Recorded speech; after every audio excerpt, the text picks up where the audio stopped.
Sirens echoed across the Taiwan Strait. Chinese warships surged into motion, while U.S. aircraft carriers steamed toward the region. Tensions that had been simmering for months exploded into one of the most dangerous standoffs in recent history. It all began when Taiwan welcomed a high-level U.S. congressional delegation and approved a purchase of F-16Vs. Beijing warned it crossed a red line. Days later, the People's Liberation Army (PLA) announced soared above the strait, a massive live-fire war drill just 50 miles off Taiwan's coast. Missiles, jets, cyber operations, amphibious drills. China made its intentions unmistakably clear. The U.S. reacted instantly. 3 carrier strike groups were deployed: USS Ronald Reagan, Gerald R. Ford, and Theodore Roosevelt, supported by stealth drones and strategic bombers. Washington's message was loud: Taiwan would not face this threat alone. Our one China positioned DF-17 hypersonic missiles and Type 055 destroyers near the Taiwan Strait. Their blockade triangle aimed to choke Taiwan's ports and shipping lanes. Simultaneously, U.S. warships equipped with Aegis and SM-6 interceptors raced to the scene, supported by stealthy Virginia-class submarines moving silently beneath the waves. Day 1 over 200 Chinese fighter jets conducted strike simulations joined by H-6 bombers. But Taiwan responded with its advanced F-16Vs equipped with ESA radar and AMRAAMs, holding their own in the skies.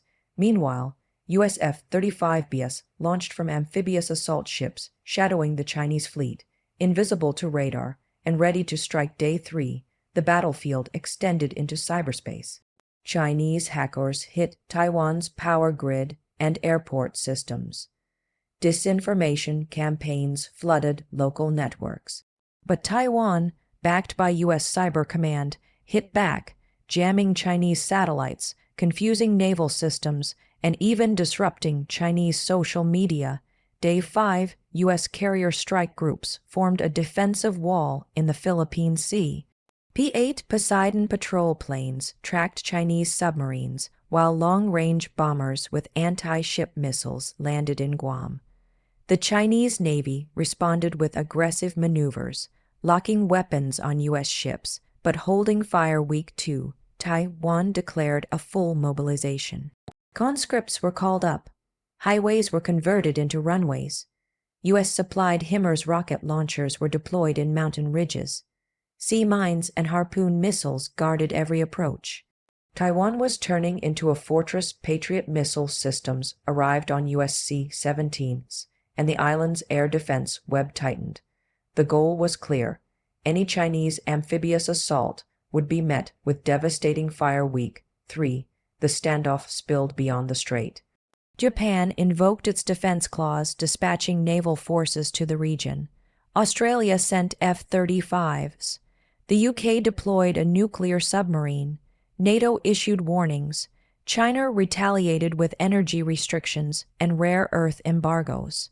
Global markets panicked. Oil soared past $130 per barrel. Week 4, a Chinese drone crossed into Taiwan's airspace. It was shot down.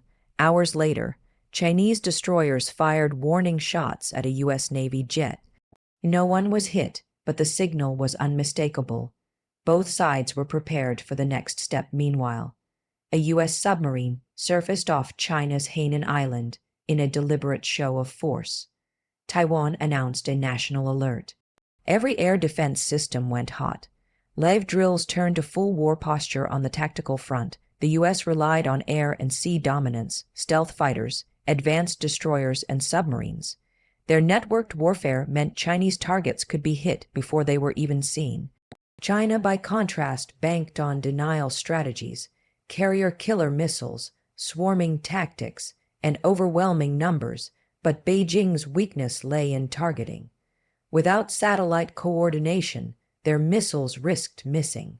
U.S. cyber and electronic warfare was designed to exploit that exact gap. If China attacked it, would have to send thousands of troops across 100 miles of water, all under fire from Taiwanese artillery, mines, drones, and U.S. aircraft. Military analysts estimated a minimum 30% loss rate before even reaching land. But if the US struck first by sinking Chinese ships or jamming radar, it could trigger a war with no off-ramp the world watched. Protesters filled the streets in Taipei, Beijing, and Washington. Some demanded peace, others demanded action. Markets remained on edge. Governments braced for the unthinkable inside classified bunkers. War planners ran endless simulations. One wrong move could mean thousands of lives lost in hours. One act of restraint might prevent World War III. So here we are. China encircling. Taiwan dug in. America standing firm. No shots exchanged yet. But the world stands one miscalculation away from a historic turning point. Will this end in diplomacy or disaster?